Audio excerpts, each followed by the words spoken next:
Bonjour, nous sommes le 2 septembre 2024 et nous nous retrouvons dans vraiment beaucoup de joie avec l'abbé Guy Pagès qui est là. Mon père, avec un conflit qui avait commencé en nous pour raison théologique il y a 15 ans, mais maintenant, humainement, on s'est vraiment réconcilié et nous avons décidé d'aborder véritablement l'un des points où nous n'étions pas d'accord, à savoir la phrase que l'abbé Guy Pagès met à la fin de chaque vidéo: « Si les hommes savaient qu'ils se damnent, ils se convertiraient ». Et moi, je lui répondais, mais non, il faudrait mettre une autre phrase, plutôt celle-ci: « Si les hommes savaient qu'ils vont au purgatoire, ils se convertiraient ». Voilà, nous allons débattre de cela, mais avant, monsieur l'abbé Guy Pagès m'a permis de commencer en disant que ce conflit théologique qu'il y a en nous, c'est étonnant, mais on le trouve à l'intérieur même de la prédication du pape François. Je le dis parce que ça va faire une introduction.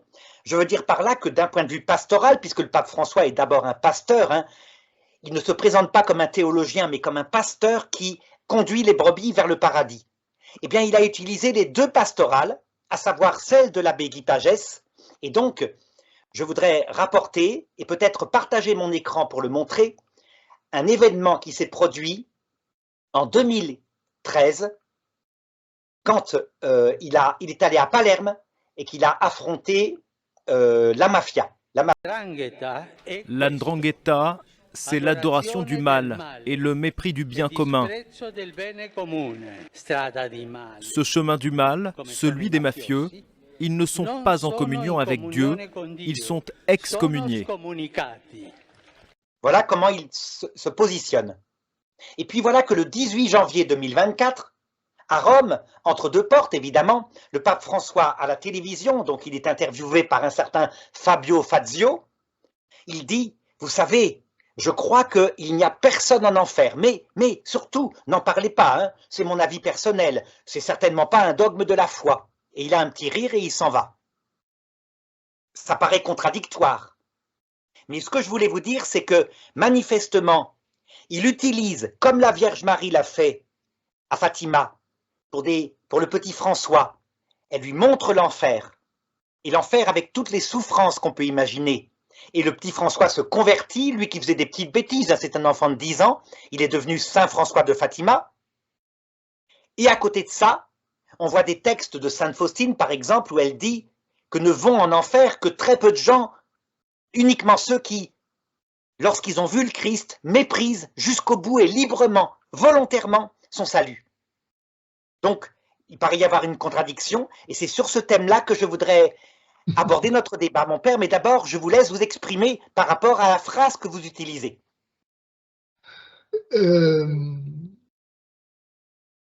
D'abord, il ne sait pas qu'au petit François que la Vierge Marie a montré l'enfer, c'est aux 3 enfants. Oui. C'est pas que pour elle. Ensuite, quand vous dites que Sainte Faustine dit qu'il n'y a que peu de gens qui vont en enfer, je ne me souviens pas d'avoir lu ça, mais plutôt le contraire. Mais bon, il faudrait qu'on vérifie ça. Moi, je suis persuadé que c'est le contraire, qu'il y a beaucoup de gens qui vont en enfer, que la plupart des gens vont en enfer. Donc, vous me demandez de m'exprimer au sujet de cette phrase que j'ai lancée, si les gens savaient qu'ils vont en enfer, ils changeraient de vie, à laquelle vous préférez, si les gens savaient qu'ils vont au purgatoire, ils changeraient de vie. C'est ça, n'est-ce pas? Voilà. Vous m'avez invité à m'entretenir avec vous sur précisément la différence qu'il y a entre ces deux expressions et ce qu'elles représentent. Alors, d'abord, votre expression, si les gens savaient qu'ils vont au purgatoire, ils changeraient de vie, elle laisse de côté, évidemment, la question de l'enfer. Vous le reconnaissez. Dans la phrase, mais par contre, pas théologiquement. Dans la phrase. Oui. Dans la phrase. Tout à fait. Parce que, voilà, s'il suffit de croire au purgatoire pour pouvoir se convertir, aucune nécessité, effectivement, que l'enfer existe pour cela. Or, pourtant, Jésus, lui, pour convertir, il a parlé de l'enfer. Dans l'Évangile, plusieurs fois. Et c'est un dogme de foi. Donc, évacuer une réalité aussi grave, dramatique que l'enfer, pour moi, ça n'a aucune raison d'être. Et ça enlève précisément de la force à la prédication qui s'inscrit précisément dans ce que vous appelez la pastorale, laquelle ne peut pas se détacher ou être autre chose que précisément le désir de réaliser ce qu'est la doctrine, c'est-à-dire la vérité, exprimée en dogme ou par la vie des saints ou par l'écriture sainte. Tout ça, la pastorale cherche à ce que ça se vérifie, ça se vive. Bon. Donc moi, j'ai lancé cette phrase, si les gens savaient qu'ils vont en enfer, ils changeraient de vie. Parce que précisément, Sainte Faustine, je crois, entre autres, hein, dit que, non, c'est Sainte Faustine, je crois, oui, elle dit que quand elle a vu l'enfer, que elle a vu là beaucoup de gens qui y étaient et qui, durant leur vie, disaient que l'enfer n'existait pas. Autrement dit, la pensée de l'enfer eût été salutaire pour ces gens-là. Mais pas simplement dans le cadre de cette vision de Sainte Faustine. De façon générale, on comprend bien que si les gens savaient qu'en continuant à vivre dans le péché, qui va peut-être se terminer dans un quart d'heure, dans 2 mois ou dans 1 an, ou que sais-je, ils vont vivre pour l'éternité ensuite un malheur comme c'est inimaginable. On comprend que les gens qui ne sont pas idiots ou vraiment, vraiment mauvais au dernier degré vont se dire c'est pas la peine que je continue, quoi, j'arrête. Ça me paraît couler de source. Et je ne vois pas pourquoi vous critiquez cette phrase.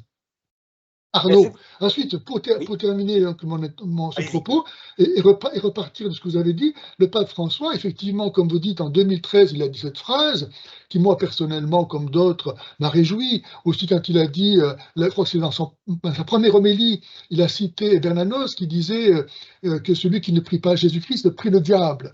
Bon, moi, ça m'avait beaucoup plu qu'il dise ça. Mais bon, c'était, je crois, les 2 seules fois où ce qu'il a dit m'a enchanté. Parce qu'après, effectivement, j'ai déchanté.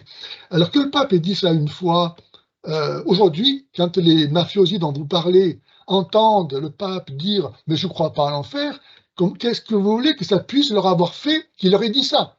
Ils se foutent de lui, quoi. Ils disent « mais tu te fous de nous, tu nous menaces de quelque chose de quoi tu ne crois pas toi-même ». C'est ridicule, quoi. C'est vraiment, c'est lamentable, c'est inimaginable. Un discours pareil, il n'y a rien de pire pour se ridiculiser et détruire la doctrine. Et la pastorale, par la même occasion. Alors, William de Stand. Je vous réponds, oui, tout à fait. Je vous réponds. Voilà. La pastorale, elle consiste à conduire petit à petit les gens au salut. Or, vous remarquez qu'il y a toutes sortes de gens dont certains sont très charnels. Ils se moquent pas mal de la miséricorde de Dieu, et même quand on leur dit que Dieu est miséricordieux, ils en profitent pour se dire « ah ben dans ce cas-là, je peux pécher, et en plus, je serai pardonné, j'irai au paradis ». Et ces gens-là, Jésus utilise, et la Vierge Marie, la pastorale, qui est la vôtre. C'est-à-dire, ils leur disent « vous irez en enfer éternel ». Pourquoi? Parce que c'est la seule chose qui marche sur eux.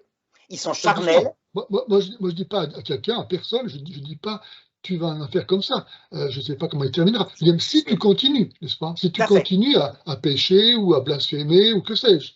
Comme fait Jésus, hein. Comme fait Jésus. Mais le pape parfois a eu des propos pastoraux très forts, puisqu'il disait aux mafiosi, vous irez en enfer, avec un ton qui est plus fort encore que Jean-Paul II. Donc, vous voyez bien, pour certaines personnes, quand on veut les amener au salut parce qu'elles sont charnelles, il faut leur faire peur. Comme dit l'Évangile, plutôt c'est l'Ancien Testament, la peur est le commencement de la sagesse.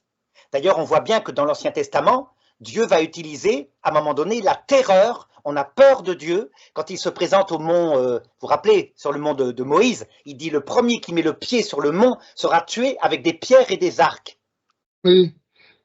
Moi, je ne parlerai pas tout à fait comme ça, parce que quand vous dites on utilise la peur, ça a l'air d'être un procédé mal intentionné, fallacieux, faux, qui abuse de l'autorité qu'on peut avoir pour arriver à ses fins. Non, c'est la réalité. Dire, on ne fait pas peur pour le plaisir de faire peur aux gens. On cherche simplement à leur dire la vérité. Moi, vous voyez, c'est pas un procédé qu'on met au point pour obtenir ce qu'on veut. Non, ça arrive. Et d'ailleurs, il n'y a pas que les gens qui vivent dans le péché, dans la chair, comme vous dites, les charnels qui vont en enfer, mais il y a aussi tous ceux qui ont été éclairés par la foi, qui ont commencé à cheminer et qui ne restent pas fidèles.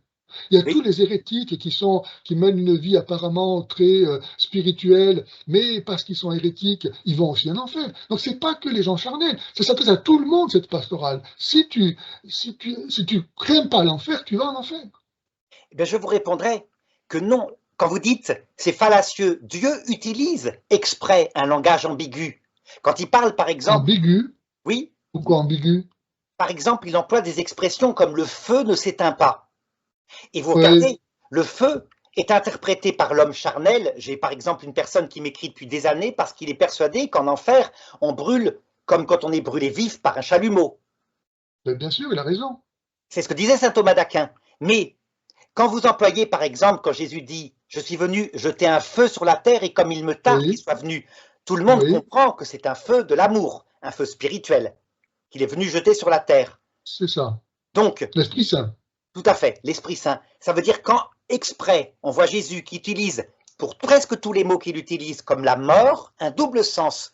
Un sens charnel, pour les gens charnels, vous allez mourir physiquement, et c'est vrai, il meurt physiquement, et un sens réel, beaucoup plus profond, qui est le sens spirituel, vous allez perdre la grâce sanctifiante.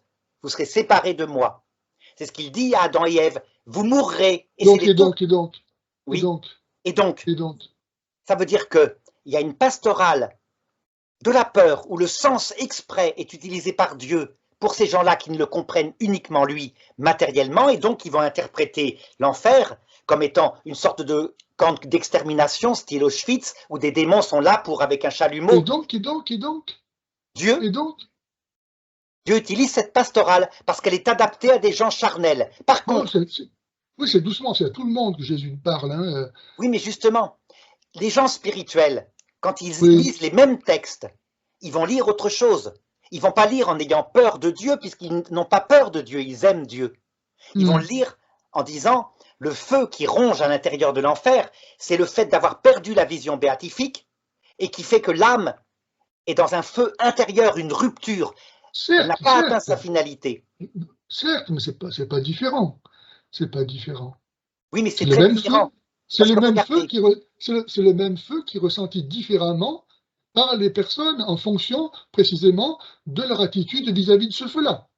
Si j'aime le feu, je me réjouis de ce feu qui m'illumine, qui me réchauffe, qui m'embrase, qui me transforme en lui. Et si je n'aime pas Dieu, ben ce feu est pour moi une torture. c'est très différent parce que ça va donner deux théologies. Regardez, la première théologie, celle de saint Thomas d'Aquin, qui est la vôtre aussi, si le feu de l'enfer est un feu physique, où on brûle comme par un Oui, chalumeau, brûlé par des oui. démons, alors il ne peut pas y avoir de choix de l'enfer. Ça veut dire que quand saint Augustin dit l'enfer, c'est le choix de l'amour de soi poussé jusqu'au mépris de Dieu et du prochain, ça ne peut pas exister. Personne ne serait assez fou pour choisir un feu et un lieu de torture. Il y a une dimension physique à ce feu. Oui, il y a une dimension physique, mais regardez, chez saint Thomas d'Aquin, c'est une dimension physique surajoutée où Dieu torture volontairement par les démons le damné avec un feu physique qu'il arrive à expliquer même dans le supplément en disant les âmes pas encore ressuscitées, évidemment, ne peuvent pas souffrir du feu physique, mais peuvent souffrir de l'obligation de contempler le feu physique. Donc il arrive à retomber comme ça sur une théologie de la souffrance physique. Alors que dans la théologie de sainte Faustine, vous voyez que le feu est tout aussi douloureux, mais n'est pas surajouté par Dieu. Il est une conséquence immanente d'une âme coupée de Dieu et qui donc va somatiser dans son corps. Mais elle le décrit aussi comme de la glace, ça veut dire que ce n'est pas du feu physique, c'est un mal-être physique qui vient d'une âme qui n'est pas heureuse. Oui, mais je crois qu'il ne faut pas opposer ces deux visions. En fait, elles sont complémentaires. Et vous Elles allez sont, voir que non, elles ne sont pas complémentaires. Parce allons que bon. si je résume les choses, dans la première théologie, vous avez Dieu qui meurt donc sur la croix pour vous proposer son amour, qui vous laisse volontairement, avec certaines faiblesses et une certaine ignorance tant qu'on est sur la terre, la mort tombe comme un couperet, et là, tu n'avais qu'à réfléchir, alors il se venge parce que vous ne l'avez pas aimé en vous torturant physiquement pour l'éternité. Et il n'y a pas de choix, il vous met en enfer. Dans la deuxième vision, celle de sainte Faustine, Dieu nous met les mêmes faiblesses qui sont les conséquences du péché originel, donc il nous laisse une part d'ignorance, une part de non-maîtrise de nous-mêmes, qui ne supprime pas notre liberté, hein, sauf chez les fous. On n'est pas calviniste, hein, je suis d'accord. Et cette part-là est pour nous apprendre qu'on ne peut rien faire sans lui, donc pour nous apprendre le chemin d'humilité. À l'heure de la mort, on voit le Christ, on peut se convertir, mais des personnes, chez Sainte Faustine, hein, je parle bien, c'est pas Saint Thomas. Non, moi, je pense pas du tout, non. Montrez-moi ce passage, je crois pas. Je vous le montrerai tout à l'heure. Ouais. Et à ce moment-là, en enfer ne sont que des personnes totalement libres par un blasphème contre l'Esprit Saint, puisque, ayant vu Jésus, elles ont fait comme le raconte saint Augustin, elles ont méprisé en toute lucidité Dieu et le prochain pour l'amour d'elles-mêmes. Donc elles choisissent ce qu'on pourrait dire ce que propose Lucifer, à savoir un certain bien, entre guillemets, qui est l'amour égoïste et orgueilleux de soi. Vous êtes comme des dieux, vous choisissez le bien et le mal en enfer, dans le monde que je vous propose. Attendez, je termine, je vous laisserai parler après. Hein. Et du coup, en enfer, Dieu laisse la personne qui a refusé son amour totalement libre, et il l'a prévenue, puisqu'elle a vu le Christ à l'heure de la mort. Le damné sait qu'il sera en feu, mais d'un feu d'abord spirituel et qui se répandra dans son corps, mais par somatisation, qu'il n'y aura pas d'autre punition, si ce n'est la présence pénible des autres damnés, mais que les damnés d'ailleurs fuient au bout d'un certain temps, hein, pour s'éloigner les uns des autres, puisqu'il n'y a plus de collaboration à un moment donné, à la fin du monde. Vous voyez les deux logiques? Non. En fait, dans cette vision-là, vous omettez le fait que Dieu veut le salut de tous les hommes et donne à chacun, quelle que soit sa condition, sa grâce, d'une façon ou d'une autre, pour pouvoir répondre à son amour. Donc, ils ne vont en enfer que ceux qui rejettent la grâce de Dieu. Ça, c'est notre foi. Par contre, vous constatez que plein de gens n'ont jamais reçu la proposition de la grâce de Dieu dans ce que vous voyez de la vie terrestre. Alors, en tout cas, on a une différence de théologie. Vous refusez systématiquement que la possibilité explicite d'entrer dans le salut est donnée par le retour du Christ dans sa gloire, et du coup, vous êtes logique. Du coup, vous dites, un homme qui ne connaît pas le Christ, s'il savait qu'il va en enfer, il se convertirait. Du coup, vous dites, la pastorale de Dieu, qui par exemple, à un moment donné, va diviser l'Église, ou alors va livrer l'Église à l'islam, ça ne peut pas exister, ça serait aberrant. Dieu conduirait en enfer des gens qui étaient chrétiens. Du coup, rien ne va plus, et vous êtes en rupture un peu. Vous ne sentez pas le pape François. Pourquoi? Parce que lui va développer une pastorale clair. en sachant évidemment que les gens vont être rattrapés par le Christ. Mais mon cher Arnaud, que la possibilité d'être chrétien leur sera donnée. Moi, j'adhère au contraire à cette couronne de l'évangile qui s'appelle le retour du Christ dans la gloire, qui est dans le credo, et du coup, tout devient paisible. Non, pas du tout. Là, c'est très, très grave, parce que non seulement ça correspond à rien de la révélation, mais en plus, les gens qui vous écoutent et qui croient ça sont confortés dans l'idée que finalement, même s'ils ratent leur vie, c'est pas grave, parce qu'au moment de la mort, ils pourront toujours se convertir.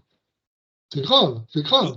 Et donc, toute personne repentante sera sauvée, comme dit Jésus, d'après ce texte-là. Comme dit Saint Paul, Saint Paul dit, c'est maintenant le moment du salut. 1 Corinthiens 2. C'est maintenant, c'est pas la mort. Pour vous et moi, puisqu'on a eu la chance d'avoir la foi. Pour tout le monde. Mais les gens qui n'ont pas eu cette grâce, d'ailleurs, regardez ce que dit Jésus. C'est là qu'on doit aussi ajouter ce texte-là, Matthieu 12, 31. Aussi, je vous le dis, tout péché et blasphème sera pardonné aux hommes, mais le blasphème contre l'Esprit Saint ne sera jamais pardonné. Et quiconque aura dit une parole contre le Fils de l'homme, donc une insulte, un juron, une médisance, une trahison, tout ce que vous pouvez imaginer, cela lui sera pardonné, mais quiconque aura parlé contre le Saint-Esprit, cela ne lui sera pas pardonné ni en ce monde, ni dans l'autre. Vous voyez ce que c'est que le péché contre l'Esprit Saint, d'après Sainte Faustine? Et donc, quel rapport avec ce qu'on vient de dire? Et regardez, il y a 3 sortes de péchés mortels, dit Sainte Faustine, et saint Thomas d'Aquin aussi. Le péché contre le Père, ce sont nos péchés mortels. Arnaud, on va pas, si vous voulez, on va arrêter là parce qu'on s'en sortira jamais. Si vous voulez, sortons de ça, mais c'est dommage que là, vraiment, c'était important. Donc, je disais, moi, personnellement, si on dit aux gens, en leur parlant du purgatoire, de son côté terrible, alors dans ce cas-là, tout est logique. Dieu ne va pas damner des personnes en ignorance ni en état de faiblesse, il va leur donner la possibilité d'être sauvés. Donc, la vie terrestre n'est pas un piège où Dieu nous aurait livrés à une part d'ignorance et de faiblesse pour après nous tendre un piège en nous damnant. Mais c'est grave que vous présentiez la doctrine de l'Église de cette façon-là. non, c'est pas la Il doctrine n'y a de pas de l'Église. piège, il n'y a pas de piège. Que c'est quoi cette histoire? Il vient nous sauver. Nous sommes perdus. La bonne nouvelle, c'est que Dieu vient nous sauver. Il n'y a pas Le autre piège, chose. c'est que des hommes font plein d'erreurs. Par exemple, dans le défilé pour l'introduction aux Jeux Olympiques, on voyait des gens qui faisaient n'importe quoi, y compris toutes les transgressions possibles, parce qu'ils disaient ça n'a pas d'importance. Ils n'étaient comme Imagine de John Lennon qui dit il n'y a pas d'enfer au-dessus, il n'y a pas de dessous, il n'y a pas de ciel au-dessus. Imagine un monde comme ça. Et c'est un monde où on est libre de faire ce qu'on veut. Donc ces gens-là qui sont sincères dans leur athéisme, ça voudrait dire qu'il y aura un piège à l'heure de la mort et ils seront damnés. Alors qu'en fait, il y avait pas de différence. Arnaud, vous oubliez encore une fois que Dieu veut le salut de tous les hommes et qu'il parle au cœur même de ces gens-là et que le péché contre l'Esprit Saint, c'est justement le fait de rejeter cette inspiration de l'Esprit Saint en leur disant « tu es en train de faire n'importe quoi ». Voilà, c'est ça. C'est pas un piège. C'est eux-mêmes qui refusent. Et vous n'admettez pas que certaines personnes ne reçoivent pas du tout d'appel de l'Esprit Saint, sont étouffées par le monde et parfois meurent brutalement sans avoir même pensé à se convertir. Évidemment que non. Dieu ne serait pas juste s'il excluait de son salut qui que ce soit. Tous les hommes, vous le constatez, mon père. Vous le constatez. Les gens meurent brutalement. Et alors, ça ne veut pas dire que Dieu, qu'est-ce que vous en savez, vous, dans son cœur, qu'est-ce qui s'est passé? Et moi, je fais plus que ça. Je sais qu'il leur propose le salut, puisqu'ils voient le Christ, comme le dit Marthe Robin. Bon, moi, je ne peux pas faire plus, moi, je suis désolé. Hein. Arnaud, vous ne comprenez pas ce que je ne comprends pas. Regardez, je terminerai par là. Je vous lis un texte de Marthe Robin. Un jour... Bon, mais Marthe Robin, vous savez qu'à ce moment, elle n'est pas dans la sainteté. Hein. Je vous lis un texte de Luisa Picaretta. Je ne connais pas non plus. Luisa Picaretta qui est... J'apprécie pas spécialement. Simplement vénérable. Sainte Faustine, si vous préférez. Alors, envoyez-moi le lien que je vois ça. Notre bonté et notre amour sont si grands que nous utilisons, c'est Jésus qui parle, hein, tous les moyens pour sortir la créature de son péché, pour la sauver. Nous ne réussissons pas toujours pendant sa vie. Nous faisons une dernière surprise d'amour au moment de sa mort. Tu dois savoir qu'à ce moment, nous sommes le dernier signe d'amour de la créature en lui accordant avec nos grâces, amour et bonté, en témoignant les tendresses d'amour propres à adoucir et à gagner les cœurs les plus durs. Lorsque la créature se trouve entre la vie et la mort, entre le temps qui est le point de finir et l'éternité qui est sur le point de commencer, presque dans l'acte de quitter son corps, ton Jésus se fait voir avec une amabilité qui la ravit, avec une douceur qui enchaîne et adoucit les amertumes de sa vie, spécialement en ce moment extrême. Et puis, il y a mon regard. Je la regarde avec tant d'amour pour faire sortir de la créature un acte de contrition, un acte d'amour, un acte d'adhésion à ma volonté. Alors ça s'appelle le combat de l'agonie. Il y a évidemment l'ange gardien dans la théologie traditionnelle qui parle eh bien, il y a par exemple Saint Alphonse Marie de Légorie et d'autres qui ont parlé justement de la mort, ou bien Dieu le Père à Catherine de Sienne, où on dit effectivement, où Dieu le Père dit justement qu'au moment de la mort, il montre sa miséricorde. Oui, mais que les âmes elles-mêmes rejettent ça. Formidable, mon père. Formidable. Non, il n'y a pas de doute, Arnaud. Il n'y a pas de doute. Merci.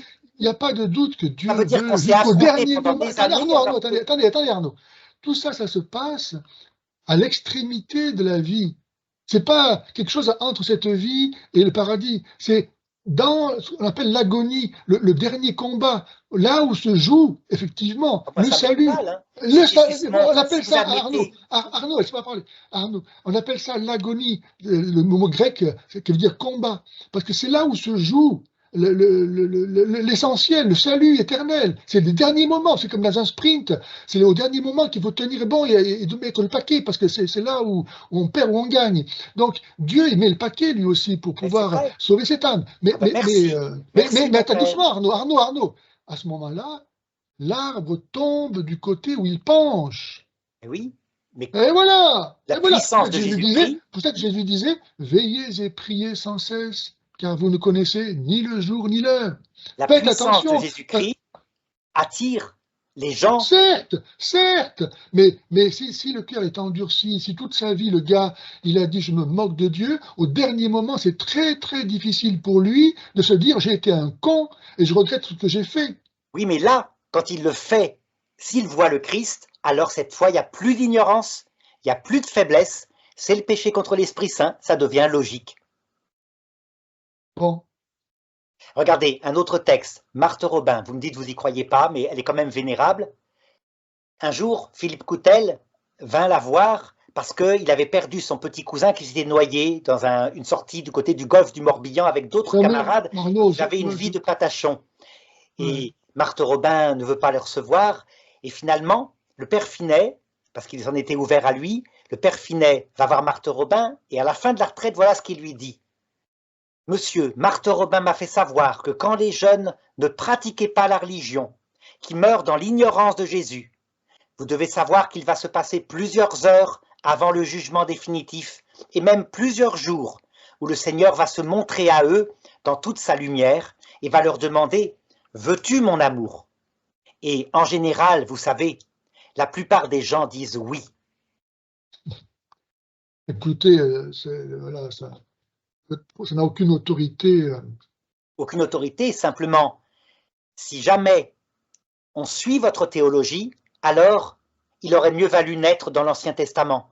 Parce que là, au moins, Jésus est venu nous chercher au moment de Mais pareil, Arnaud. Alors, dans ce cas-là, on reste toujours libre. Et plus on a de grâce, plus on a de responsabilité.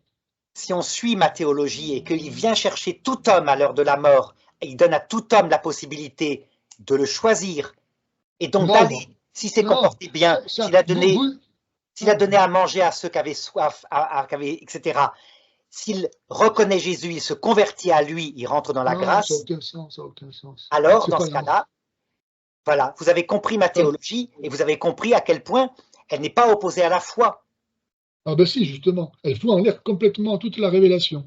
Non, elle fout en l'air la scolastique. Par contre, comme je vous ai dit au début...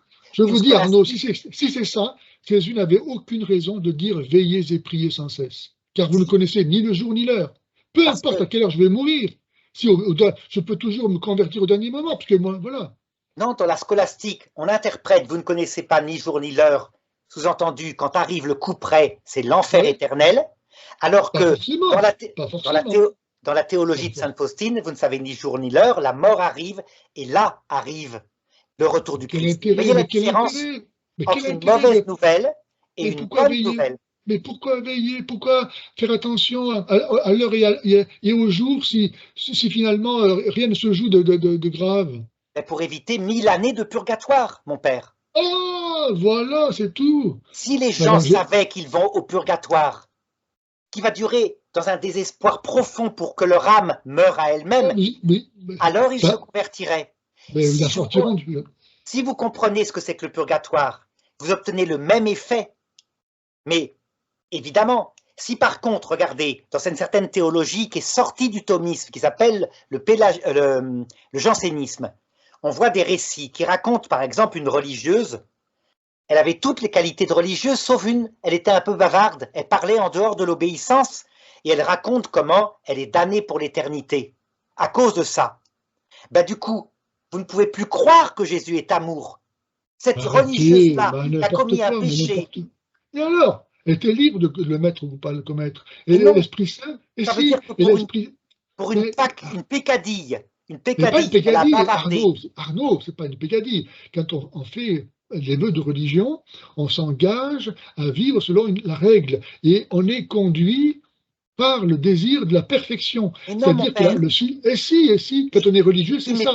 On prend les moyens, et donc on veut le silence, et donc si quelqu'un se moque du silence et bavarde, ben, quelque part, elle renie ses vœux de religion, et elle se condamne, elle trahit.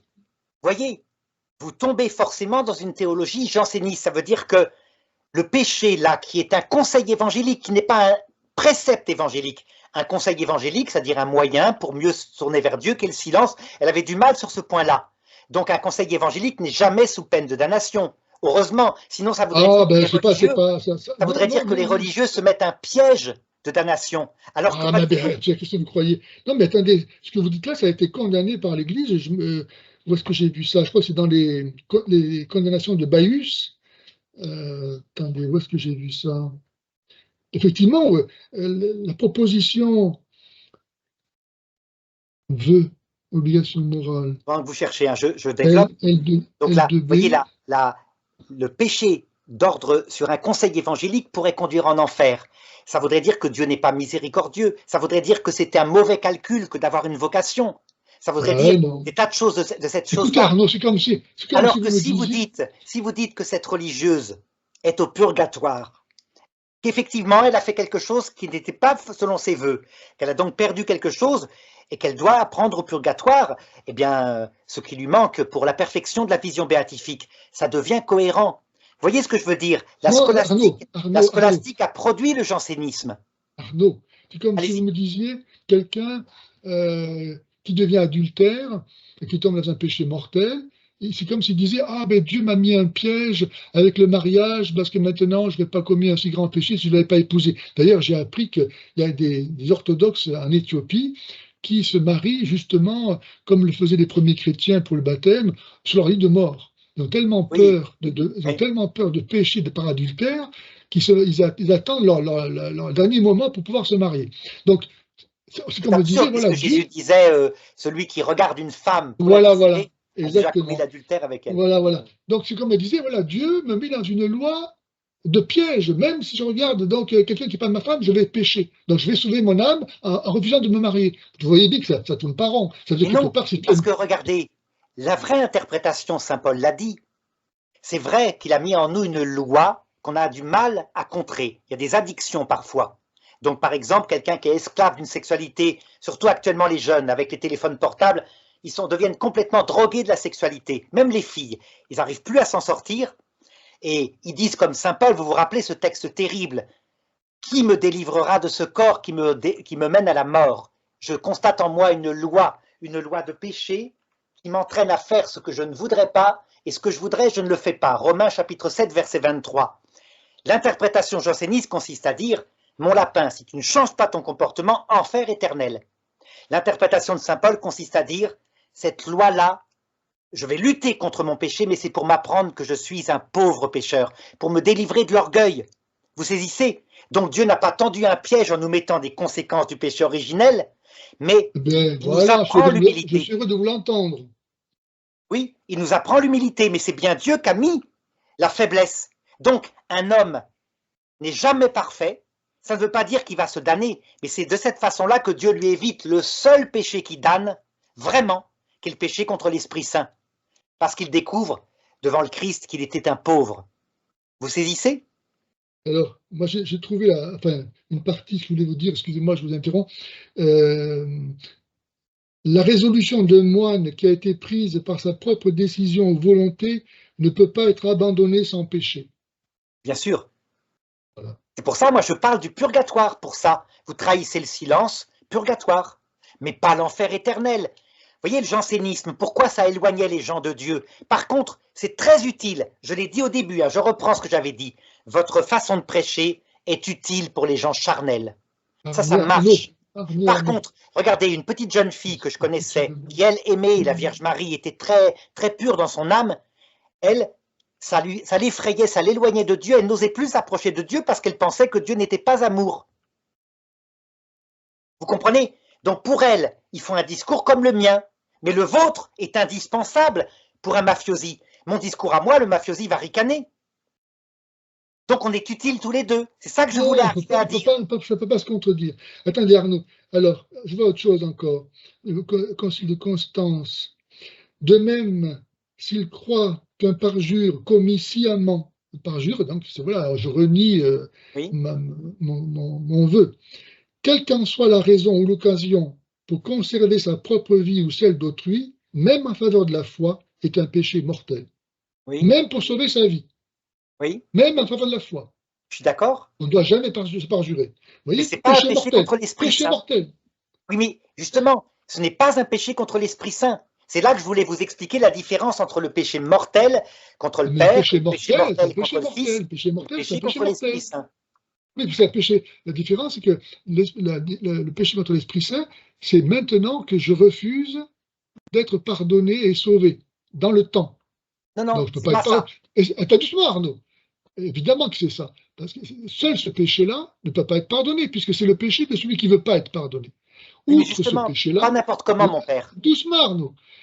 Outre ce péché de celui qui sciemment, volontairement refuse d'être pardonné, qui donc ne peut pas être pardonné ni dans l'éternité, le péché mortel, lui, jusqu'à la mort, il peut être pardonné.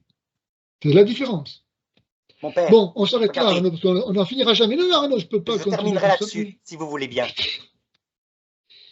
Sciemment et volontairement, ça ne veut pas dire sciemment, n'importe comment, ça veut dire en toute connaissance de cause, y compris ce qu'est l'enfer et le paradis, sans ignorance. Donc une parfaite connaissance, totale, y compris des conséquences éternelles. Et deuxièmement, aucune faiblesse. Or, vous constatez vous-même que les gens sont soumis par Dieu à une part d'ignorance, à une part de faiblesse depuis le péché originel. Donc, le péché contre l'Esprit Saint ne peut être commis que face au Christ. Sauf chez des grands théologiens comme vous. Vous pouvez, mais vous ne le ferez pas. Arrêtez. Vous ne le ferez pas parce que vous savez ce que c'est que le salut et vous aimez Dieu, donc vous avez choisi. Mais imaginons que vous décidiez de choisir la liberté de l'enfer, vous pourriez. On a vu certains théologiens le faire, moi aussi. Mais voyez, pour les autres, Arnaud, encore une fois, le Christ, il est présent dans mon prochain. Je n'ai pas besoin d'imaginer une rencontre voilà, où je le vois de mes yeux. D'abord, ce n'est pas possible. Ici-bas, ça peut être que sous une forme plus ou moins, évidemment, imagée, que je peux le voir, parce que moi, je ne suis pas adapté encore à la vie éternelle. Mais je peux maintenant dire un nom réel au Christ en blessant réellement la charité. Je n'ai pas besoin de voir le Christ en face de mes yeux. Mon frère est là, ou moi-même, et librement, si je choisis de le voler, ou a fortiori de le tuer, ou que sais-je, mais comment est-ce que je pourrais vivre en relation avec Dieu? C'est pas possible. Saint Jean le dit. Je suis d'accord, c'est pour ça que je dis aucun homicide dans la vie éternelle demeurant en lui. Tout à fait. C'est pour ça que je dis que ce que vous dites s'appelle bien un péché mortel. Voilà. Donc moi, je suis d'accord avec vous.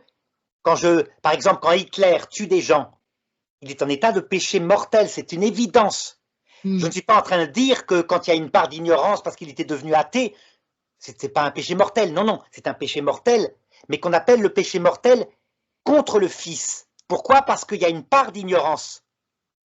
À un moment donné, quand vous voyez Staline qui tue des gens, mais qu'il est pris par une paranoïa, il y a une part de faiblesse. C'est un péché mortel, c'est évident. Il n'est pas un fou, hein. Mais simplement, il est persuadé qu'on veut le tuer. Il n'a pas tort d'ailleurs. Donc il y a un péché mortel contre le Père à cause de la part de faiblesse.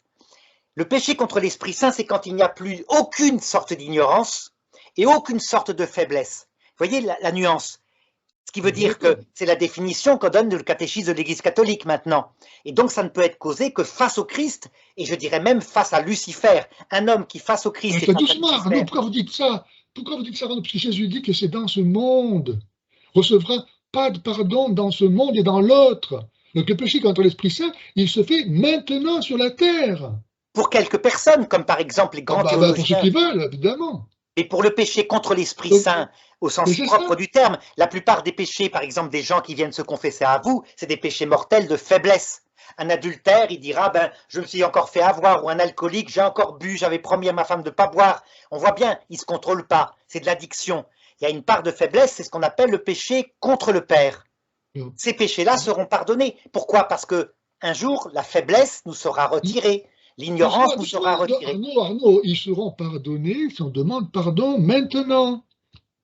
Non, ils seront pardonnés. Si, convertissez-vous.